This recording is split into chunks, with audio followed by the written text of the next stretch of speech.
777 год. Арабский полководец Абу Муслим, распространяя ислам, доходит до столицы Лаков, древнего Кумуха.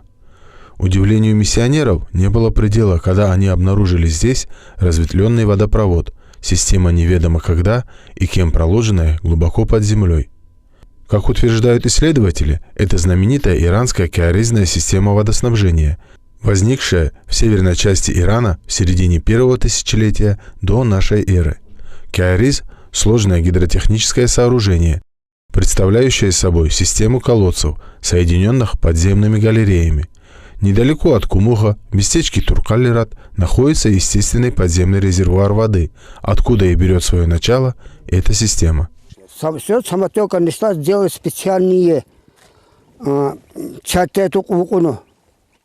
такие сами, как трубы, с камня сделаны, друг другу ложили, это друг друга полотит, так, уходит вот так сюда, вот, стигахумбенин, уходит под землей. Сверху покрывали хатер, специальные камни сделали. Или же гончарные трубы друг другу заходят, так и провели. Строительство киаризов, глубина которых доходила до нескольких сотен метров, а длина галерей километров, является чрезвычайно трудоемким делом. Причем мастера рыли колодцы снизу вверх, что было очень опасным занятием, ведь довольно часто случались обвалы. По своему устройству водосборная галерея питалась за счет грунтовых вод. Но как в средние века определяли это место, не имея специальной техники, и кто были эти люди? Некоторые утверждают, что это были иранцы, другие, что непременно арабы, третьи помнят азербайджанцев, которые за умеренную плату занимались очисткой галерей. Вот был такой разговор, они вот пришли сюда, в это место, и какие-то у них две палки были, говорят, в старину. С этими палками они регулировали. Не знаю, какие палки, что за палки были. И находили, начали спорить, вот это место копать, вот здесь. Они копали до 6 метров. Смотрите, там очень много вода идет.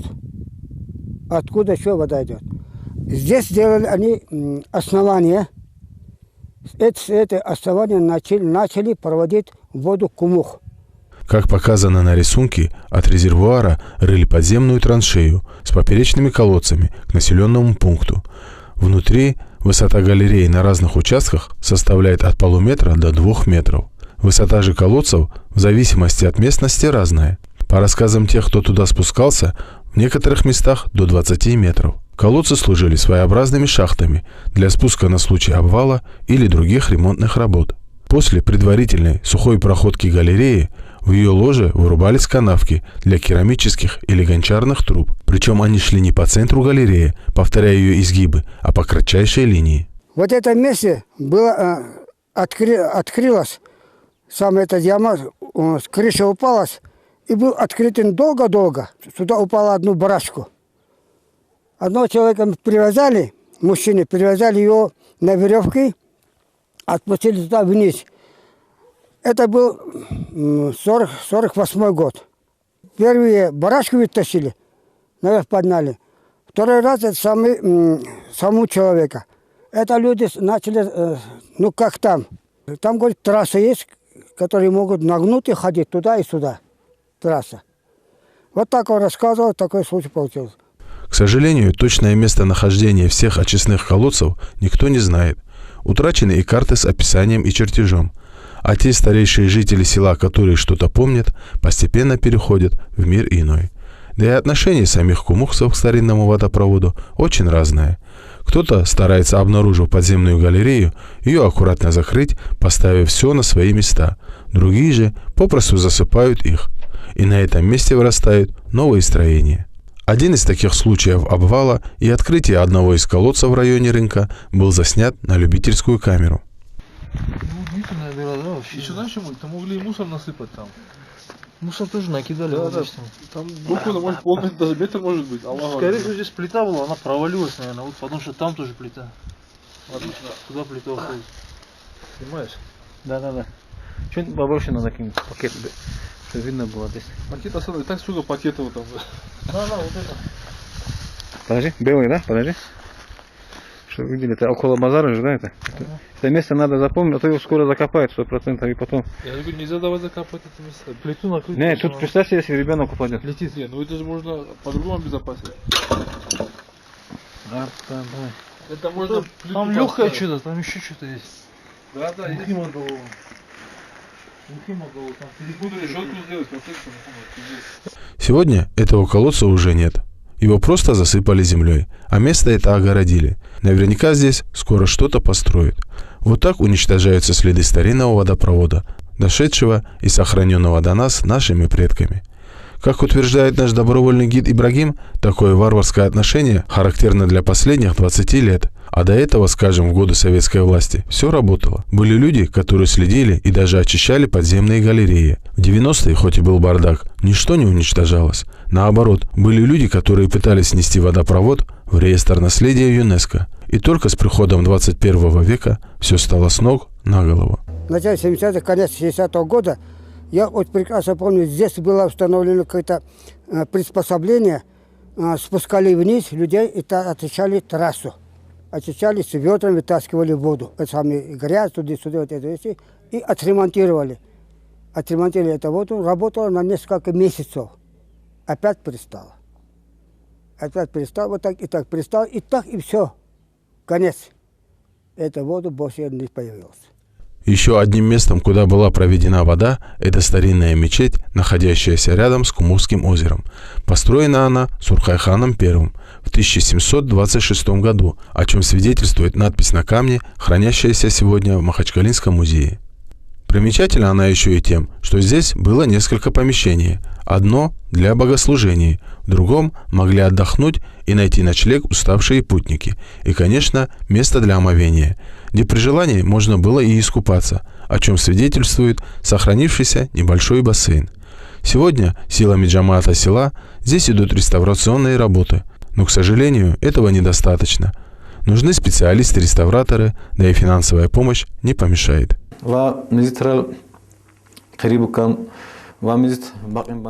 Эта мечеть нуждается в реставрации. Необходимо установить двери и окна, накрыть крышу.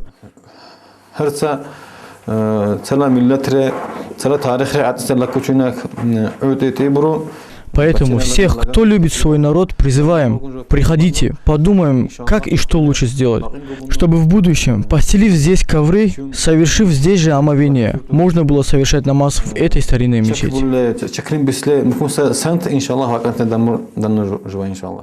Еще один источник, о котором пойдет речь, хан Алзиллу, построен на частное сбережение одного кумухца, Абдулкарима Баратова. Этот богобоязненный человек на протяжении долгих лет жил в лучезарной Медине и ухаживал за могилой пророка Мухаммада, саллиллаху. Встретив в Аравии своего земляка, который приехал для совершения хаджа, он отправляет с ним свои сбережения с просьбой потратить их на нужды джамаата, провести воду к месту, где сегодня находится ханская мечеть. И вода была проведена, о чем свидетельствует надпись на камне, датированная 1326 годом хиджры, что соответствует 1907 году. Получили, джамаат это получили деньги, это с этим деньгами руководил один, и который сами, эти деньги хватило, ему это довести сюда, остальные деньги, остаток деньги предложили их родственникам, понимаешь, остатку деньги родственникам. Родственники деньги получили, говорят, в старину, что раздали своим родственникам, каждому по куску, каждый, говорится, по рублю, что ли, так. Раздал оставшиеся деньги. Вот такая история в случае этого самого. Следующий источник – Азильзиллу. Здесь, как и в хан Алзиллу, вода есть. Но это совсем не та вода, о которой мы говорим. Это обычная водопроводная вода, подведенная после того, как подземные галереи вышли из строя. Видимо, это было сделать легче, чем возиться со старой системой Кайриза. Следующий, находящийся в непосредственной близости с Кумухской джума мечетью, называют Курдзиллу, то есть глубокий источник. Сегодня он закрыт, кладкой из камня местными жителями, дабы туда не лазили дети. Да и воды здесь нет, поскольку старая система не работает, а новый водопровод сюда не дошел. Вот после этого Азильзиллу, оттуда вода шла, сюда ее назвали Курдзиллу. Это значит глубокая родник, называли его, глубокий родник. Его закрыли сейчас, потому что, чтобы мусором не кидали, это Джаматский Алу, ее закрыли. Отсюда это был, здесь почти что, это не конец этого воды, конец это в другом месте, оттуда идет канализация, внутри я покажу вам дальше. Последний источник находится в нижней части Кумуха, в Табахлу. В старину Табахло было отдельным поселением со своей администрацией и хозяйством. Естественно, без воды его существования было бы затруднительно.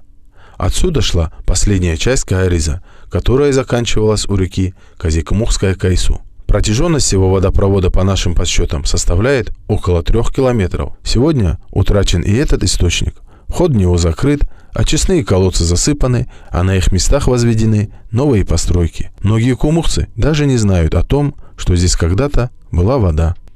Как я вам говорил, это Азизилу и Курдзилу, оттуда шла под этим самым внутренним каналом, с канализацией, с этим сюда, Табахлу. Табахлу здесь было это самый Зилу, хороший самый, который шел хорошо вода. После этого, это конечный Зилу. Оттуда шел под землеходом, все туда идет, Хунихан туда внутри идет. Это конечная остановка этой самой воды. Остается только сожалеть, что вся эта система находится в нерабочем состоянии, а ведь при своевременном ремонте она могла бы еще послужить людям. По данным ученых, один такой источник Зилу мог обеспечить от 50 до 200 домовладений природной водой, которая самотеком, без технических дополнений, многие века обеспечивала людей. Рассказывают, что в Армении сохранилось 70 метров такого водопровода, который еще работает. Хочется надеяться, что из 3 километров Кумухского Каариза что-то сохранится и дойдет до наших детей и внуков.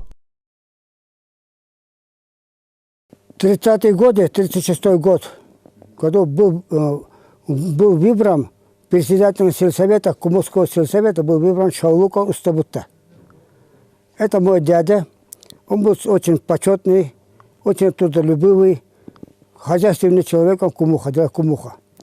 Он, когда его нет в нашей джамате водой, здесь есть место Шакаялу, это километров 20 с лишним отсюда. Оттуда он привел воду. Здесь построено сами Зилу, у нас Зилу называется Зилу, было 3 арками. Первая арка, вторая арка, третья арка. С этой аркой было, значит, один к одному был ход.